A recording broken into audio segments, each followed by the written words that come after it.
Hey everyone, this is Ryan Belshi coming to you from Buckeye, running for District 2 Council, and just wanted to talk really quickly about uh, workforce housing, affordable housing, also known as starter homes.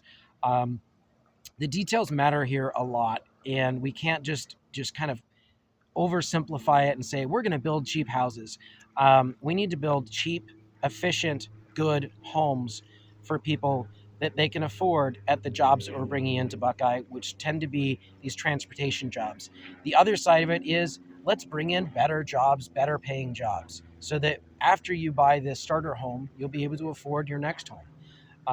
So when I say details matter, I am also talking about efficiencies. So if you buy one piece of dirt as an infill lot, you're going to pay about $70,000 for that lot right in downtown Buckeye. Downtown Buckeye is also a long way from a lot of the services. I know because I live at 5th and Jackson, right downtown near City Hall. And so I have to drive 15 ish minutes to go get groceries. Well, that was before they closed Apache, right?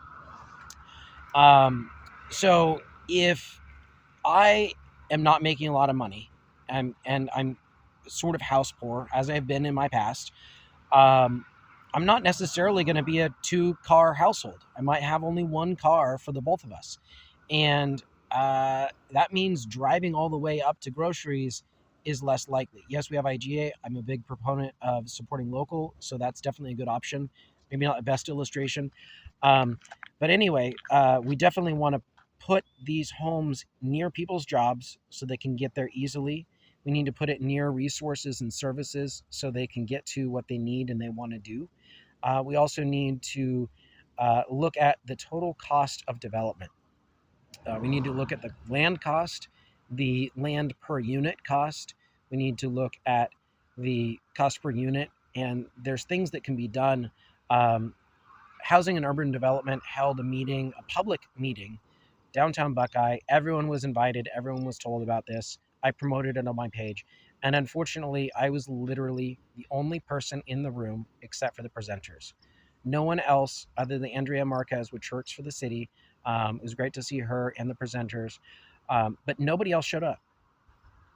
Nobody else cared enough about our housing in our area to show up. They're talking about all the different things that HUD can do. They can do programs for public benefit. They can do these housing programs. They could do all sorts of things. And they're trying right now to get our input on what we want. And I was the only one that showed up. It's great that I'm there, that I'm fighting for all of you. But I definitely need more people to show up and voice their opinions. I'm going to put the link to the survey in the comments below so all of you can go online and voice your opinion. I definitely want to make sure that everyone has the opportunity to voice their opinion. Whether it's something I agree with or not, it's definitely a data point and something that needs to be put out there. So back to housing. Um, there's a lot of things here, details. We can do multi-level homes that will save 14% on average. We can do duplexes, quadplexes, things that will still look like a really nice large home. And you have home ownership, not condo ownership. You don't have an air right.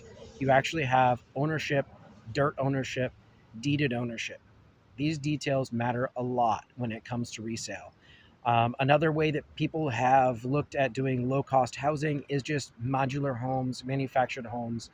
Well, those are enticing, and the dollar per square foot is relatively low. Um, Unfortunately, I've seen time and time again, there's still a stigma attached to them. And when you go to resell, you'll have longer days on market with a lower resale value. And when we're talking about people who are most financially vulnerable, I want to ensure that we give them the best leg up and best possible uh, opportunities here, right? So you can get something that you can get into our housing market. So if you want someone that will look at those details, push back to the developers, as I have done as an alternate on the Planning and Zoning Commission, I have fought back against many of these developers, or at least mentioned that we need to focus on opportunities for ownership. These build to rent communities may fix a need for some of you, and that's great. But I really want to see everyone who wants to own a home own a home. And so, as your council person for District 2 in Buckeye, I'll definitely fight for that, whether the housing is in my community or not, whether it's in District 2 or not. I think all of you should have the opportunity to own a home.